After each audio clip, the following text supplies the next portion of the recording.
Assalamualaikum warahmatullahi wabarakatuh.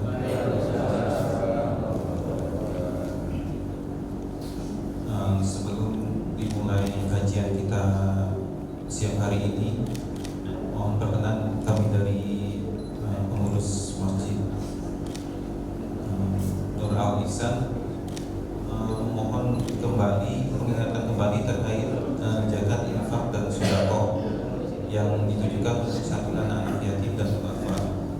Jadi untuk informasi, dana yang sudah masuk ke BKM Nur Al Ihsan sampai dengan saat ini adalah 8,6 juta dari target yang ingin dicapai, yaitu sekitar 20 jutaan.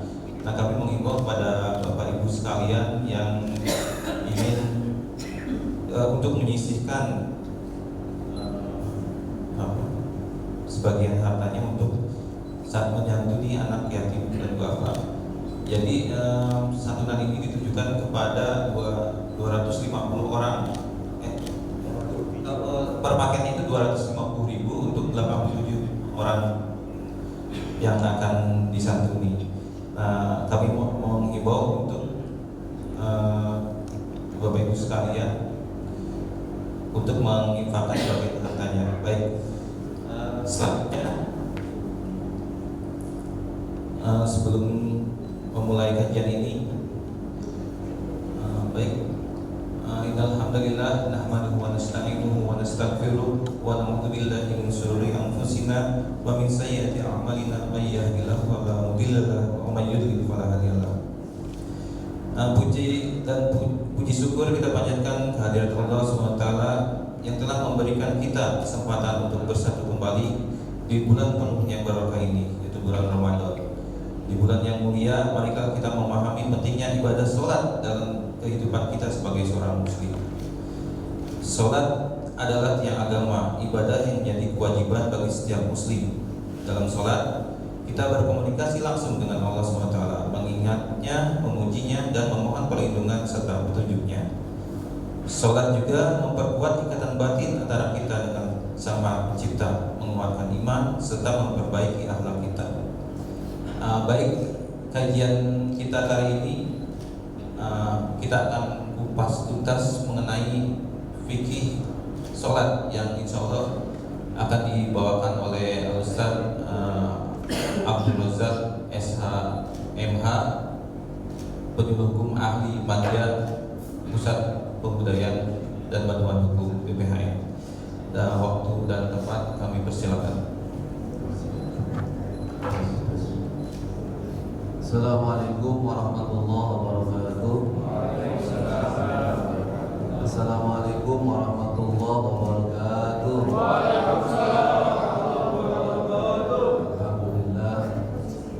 Alhamdulillah rabbil alamin wa bihi nasta'in ala umuri dunya waddin. Wassalatu wassalamu ala asyrafil anbiya'i wal mursalin sayyidina wa habibina wa syafiina wa maulana Muhammadin wa ala alihi wa sahbihi ajma'in wa la haula wa la quwwata illa billahil aliyyil azim. Amma ba'du, yang terhormat dan sama-sama kita hormati para pengurus BKM, Bapak hadirin, ibu-ibu yang semuanya dirahmati Allah Subhanahu wa taala. Baik, kita mulai saja kajian kita pada siang hari ini terkait bab salat berjamaah. Wa qala mu'allif rahimahullahu taala barakati ulumihi wa ghafara lahu wa limasyaihi wa limasyaihi amin. Faslun surutu qadwa ahada asyar. Pasal syarat-syarat bermakmum itu ada 11. Ada 11, nanti ingetin. Saya nggak bahas sampai 11 semua karena waktunya juga nggak cukup. Yang pertama, Allah ya'lama badlani sholati imamihi bihadesi awgorihi. Jangan menyangka makmum terhadap batal sholatnya imam dengan sebab hadas atau yang lainnya. Itu yang pertama. Yang kedua, wasaliha alla yang tajida wujuba qadaiha. Dan jangan bertekad meyakini wajibnya qada imam.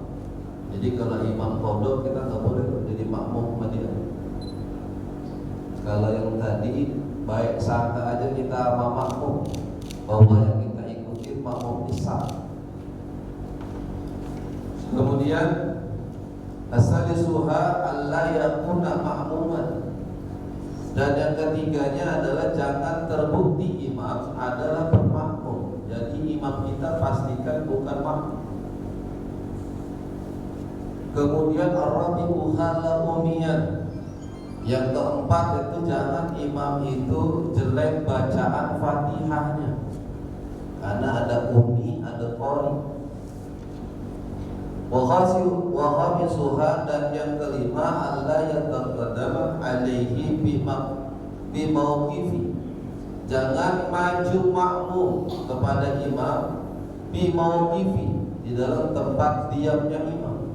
Jadi imam di depan, makmum maju dari sana. Nah, bagaimana kalau sejajar ya nanti? Makruh kalau sejajar. Jalan baru nyamping. Orang di mana-mana depan belakang dia nyamping. Makruh. Masa disuha anlaknya inti qalati imamihi. Dan yang keenamnya jangan menyangka makmum terhadap pindah geraknya imam. Makmum harus mengetahui pindah geraknya imam. Karena bisa jadi masjid ini ada lantainya 2, ada lagi ditambah lagi 300 jiro, tambah lagi sampai 300 ke sana. Lalu gimana tuh? Imam listriknya mati, mic-nya mati. Nanti gimana cara? Puasa diuha an yatasima fi masajidin. Dan kumpul imam dan makmum di satu masjid. Kumpul imam dan makmum di satu masjid. Dan kita harus tahu ini masjid apa luar masjid. Kita harus tanya kepada DKM, ini masjid apa luar masjid. Kemudian wasaminuha, dan yang ke-8 an-yawiyah qadwatil azma'a. Harus niat makmum dengan bermakmum atau terhadap lafaz jamaah. Jadi kita ikut sama imam harus niat makmum. Wa tazimuha, dan yang ke-9 an yatawaffaqu nazmu salatihima. Dan harus sama susunan gerakan sholat imam dan makmum. Yang ke-9. Kemudian wa'asiruha, dan yang ke-10 an la yakhalifahu fi sunnati fahisyah al-mukhalafat. Dan yang ke-10 jangan membedakan makmum kepada imam di dalam melakukan sunnah yang jelek perbedaannya. Dan yang ke-11 wa hadisu asyara ayyutabi'ahu, yaitu mengikut makmum kepada imam. Saya nggak bahas semua, nanti di pertanyaan aja, monggo, karena nggak cukup waktunya. Saya bahas yang ke-9, an yatawaffaqan nasbu salatihima. Harus sepakat, harus sama susunan gerakan sholat imam dan makmum. Ingatin, fala yasiha iktida'a ma'a khilafihi kama tubati khalfa khusumi. Maka tidak sah bermakmum serta berbedanya gerak seperti sholat fardu di belakangnya sholat gerhana. Tidak sah. Wala yadurru fi niyati imamihi wal ma'mumi, dan tidak mudarat berbeda niat sholat imam dan sholat makmum. Segini dulu. Jadi kita dalam sholat berjamaah upayakan sholat kita tuh berjamaah. Upayakan sholat kita tuh berjamaah. Karena gede ganjarannya 27 derajat. Walaupun kita jamaah, kita sama anak kita sama istri kita sah. Yang penting berjamaah. Tempatnya monggo di mana aja. Di parkiran, di basement, di lantai 22. Lebih utama di masjid atau di musola. Karena kawan-kawan kita, saudara-saudara kita, ada yang buat Jumatan tuh di parkiran, di mall. Nah kita jadi makmum biar sah, ada syarat.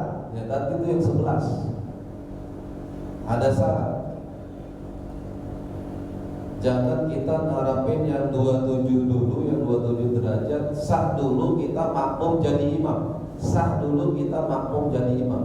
Kalau 27 itu nanti ikutin, insyaallah.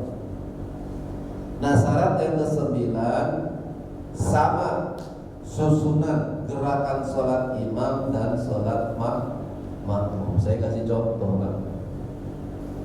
Ini ntar malam kita sholat tarawih. Sholat malam ntar. Saya qadha subuh. Sah nggak sholat saya? Halo, ini ada orang ini. Ini nggak ada orang ini. Dari saya. Imam saya sholat tarawih, makmumnya qadha subuh. Sah nggak sholat itu makmum? Imamnya saya atau imamnya Bang Dedi jadi imam sholat tarawih. Saya qadha subuh. Sah nggak sholat saya?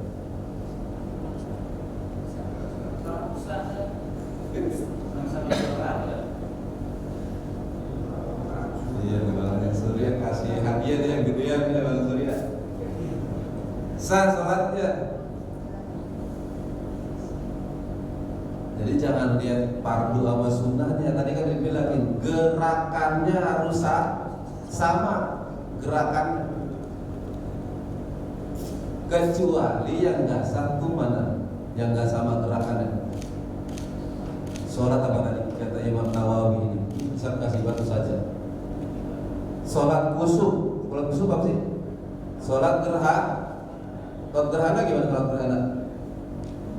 Baca Fatihah, surat, ruku, i'tidal, baca Fatihah, surat, ruku, i'tidal.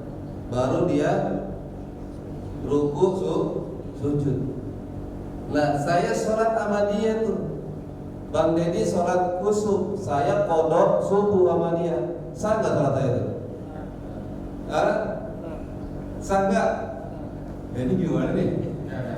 Nggak sah, nggak sama gerakannya. Bukan masalah sunnah wajibnya, gerakannya harus sama. Mana lagi yang nggak sama? Sholat jenazah. Sholat jenazah berapa rakaat? 4 rakaat, cuma takbir doang. Takbir doang. Saya Bang Dedi imam sholat jenazah, saya sholat johor. Sah nggak sholat saya? Kenapa nggak sah? Karena beda gerakannya. Beda gerakannya. Sholat jenazah kan takbir doang ya. Oh Pak Ustadz, saya mau tambahin i'tidal sama ruku, karena ini mayit dosanya gede banget. Lah kagak. Jadi tawa-tawain. Dia mah cuma takbir doang 4 kali. Saya sholat qadha johor sama dia. Sah nggak sholat saya? Enggak sah karena gerakannya beda. Wala yadurru tilafu niyati imami wal makmumi, dan tidak mudarat berbeda niat imam dan makmum. Jadi sah sholat kita. Kan lumayan tuh kalau tarawih kita qadha apa tuh? Qadha subuh. Kan kita juga pernah ninggalin qadha ya. kita dengerin sholat? Pernah. Saya mau tanya ente, ibu juga. Tahu masa baliknya nggak? Baliknya. Kalau kita udah balik tuh kena kewajiban kita sama agama. Balik anak laki 9 tahun keluar mani, 15 tahun dari sisi umur. Anak perempuan 3, 9 tahun keluar mani, 9 tahun haid, 15 tahun sisi umur. Baliknya kita di mana? Ingat-ingat tuh balik kita. Ustaz, saya keluar mani umur 14 tahun, saya sholat umur 20. Bodoh tuh sholatnya. Bodoh. Bayar dari sekarang cicil. Yang dilihat tuh Allah usahanya. Jadi itu sholat ada sholat adaan, ada sholat i'adah, ada sholat kodoan. Sholat adaan ini sholat yang tunai kayak tadi. Kalau sholat i'adah, sholat mengulang sholat yang udah sempurna. Jadi ini saya habis sholat zuhur, saya sholat lagi. Niatnya i'adah, namanya 4 rakaat. Sampai kapan? Sampai waktu asar habis boleh. 4 rakaat, zuhur. Namanya i'adah, mengulang sholat yang udah sempurna.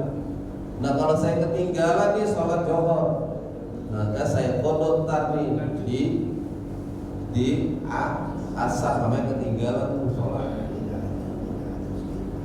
Ada namanya. Kalau perempuan nih, jadi kalau perempuan nggak mesti semuanya itu dia nggak sholat. Lihat dulu kata kitab Nawawi di dalam kitab Uqulul Jen itu, kalau perempuan jatuh haidnya maghrib, maka dia harus qada zuhur sama asar. Kalau habis haidnya dia maghrib, maka dia qada zuhur sama asar. Jatuhnya maghrib. Kalau dia jatuhnya subuh, habisnya maka dia qada isya sama maghrib. Di mana tuh saya tuh ya? Mana baru tahu ini sekarang. Ya qada. Salat mah rukun tiang agama. Maka ditanya dulu sholat yang ditanya. Setelah tauhid sholat lagi. Qada dari sekarang. Banyak ulama besar qada sholat, apalagi Ramadan. Itu sholat. Ada sholat adaan, ada sholat i'adah, ada sholat qada. Kan lumayan tuh tarawih. Ya kan kalau niat mah di dalam hati, rukun qalbi dia mah. Tarawih itu rakaat. Kita qada subuh lumayan tuh dapat 10 dari 10 hari. Lah bosan, tapi kan saya ada johor juga ya, johor ganti antar johor. Atau ntar saya praktekin di situ juga bisa. Cuma di belakang jangan di depan, ketahuan. Misalkan dia nih 2 rakaat nih sholat tarawih, kita mau qada isya, jangan di depan, di belakang. Ntar saya kasih tahu.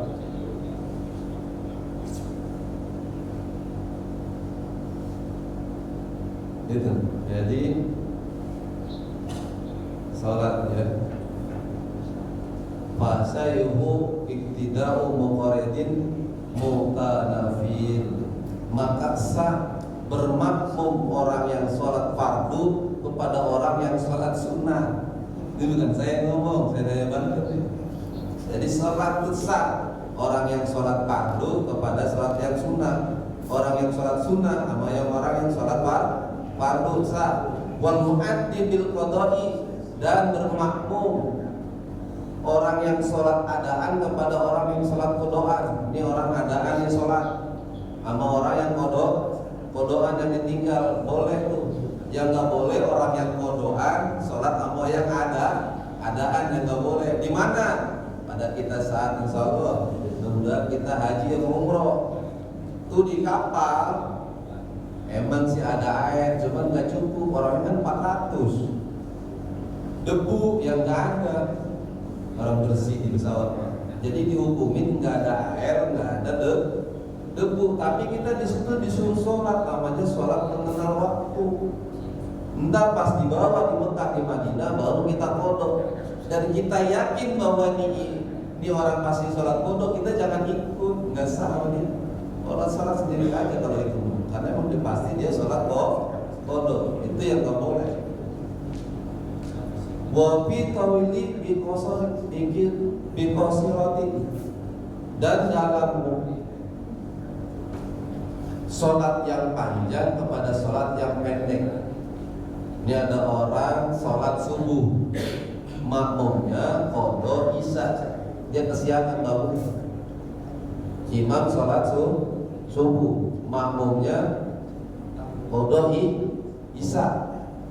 Kan imam 2, makmum 4. Kata kita yang panjang rakaatnya dengan yang pendek. Tadi itu masuk yang tadi itu. Kalau bisa mah di belakang, yang di depan kelihatan gitu. Ini sholat rakaat ini 2 rakaat makmum, sholat zuhur. Yang belakang sholat subuh. Ini yang di belakang sholat isya karena kesiangan. Ini imam 2 rakaat selesai. Nah ini makmum naik karena kan dia masih sholat zuhur, sholat isya kalau dia, maka dia naik lagi. Selesai itu namanya sholat yang rakaatnya panjang kepada sholat rakaatnya pendek. Atau dibalik, ini imam sholat isya, makmum qadha subuh. Contoh imam udah tasyahud awal, si makmum udah selesai, maka dia niat mufarqah. Kalau imam kan masih terus, makmum boleh tuh berhenti, namanya niat mufarqah, salam dia karena dia qadha subuh. Atau lebih bagus lagi, ikutin dia tasyahud akhir, dia baca yang panjang, tungguin sampai imam tasyahud akhir bareng-bareng salam sama imam. Boleh tuh ganjarannya paling tinggi. Itu terkait sholat, susunan sholat harus sama. Sholat imam dan makmum susunannya yang sama. Bukan niat sama fardunya, tapi susunannya. Yang beda susunannya sholat khusuf, sholat gerhana itu, sholat jenazah. Itu yang beda susunan. Nah itu aja barangkali dari tadi yang saya paparkan, mudah-mudahan bermanfaat.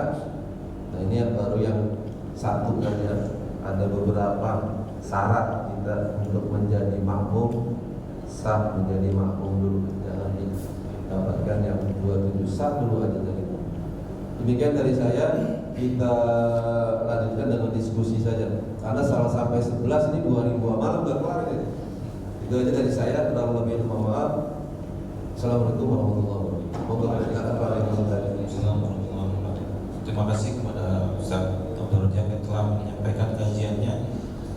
Jadi sebelum kepada penanya, ada beberapa hal yang bisa diambil dari kajian Ustaz Rojak, yaitu dalam fikih sholat itu ada syarat bermakmum, yaitu ada 11. Yang pertama itu jangan menyangka makmum itu makmum kepada imam itu tidak sah. Terus yang kedua itu jangan meyakini qadhonya imam. Yang ketiga jangan terbukti imam itu bermakmum. Yang keempat itu jangan imamnya itu jelek bacaan Fatihahnya. Yang keenam jangan maju makmum kepada imam, yaitu ke tempat imam. Yang ke-8 jangan menyangka makmum itu pindah gerakan imam. Yang ke-9 yaitu kumpul imam dan makmum dalam masjid. Yang ke-10 yaitu harus niat makmum dengan lafaz jamaah. Yang selanjutnya harus sama susunan gerak imam dan makmum. Dan yang terakhir itu jangan membedakan makmum dan imam dan dalam jelek perbedaannya. Nah, jadi yang dibahas Ustaz Rojak kali ini yaitu tentang yang ke-9. Jadi harus sama gerakan imam dan makmum. Jadi poin-poinnya adalah makmum dan untuk kita semua itu diupayakan untuk sholat berjamaah mengenai tempat, yaitu bisa di mana aja, tapi lebih utama di dilaksanakan di musola atau di masjid. Yang diperhatikan juga yaitu sholat dimulai dari awal masa balik. Jadi kita harus tahu kapan masa balik kita. Terus sholat itu terdiri dari 3, sholat adaan, qodoan, dan sholat iadah. Yang selanjutnya yaitu terkait perempuan haid. Misalnya jatuh haidnya itu maghrib, jadi harus ada qodho sholat zuhur sama sholat asar. Dan kalau mulai haid itu bersihnya subuh, yaitu harus qodho maghrib dan isya. Selanjutnya itu sholat fardu dan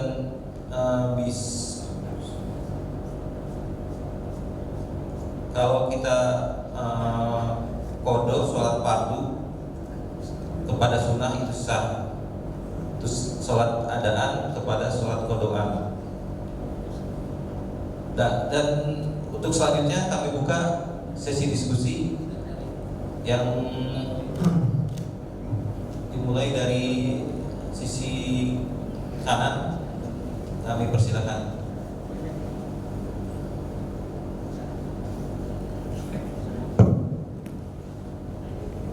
Terima kasih Ustaz atas pertanyaannya, atas penjelasannya. Lebih lanjut saya mau tanya di makmum gerakannya harus mengikuti imam ya. Nah, saya pernah mendengar ada gerakan, maksudnya ketinggalan berapa rukun yang bisa menjadikan itu makmum tuh nggak sah gitu. Tapi saya lupa ya berapa gerakan. Misalnya imam sudah sujud, makmumnya masih berdiri atau gimana itu. Nah, itu berapa gerakan yang apa memang benar seperti itu? Kalau kita ketinggalan berapa rukun terus menjadi tidak sah jamaahnya pada imam. Satu.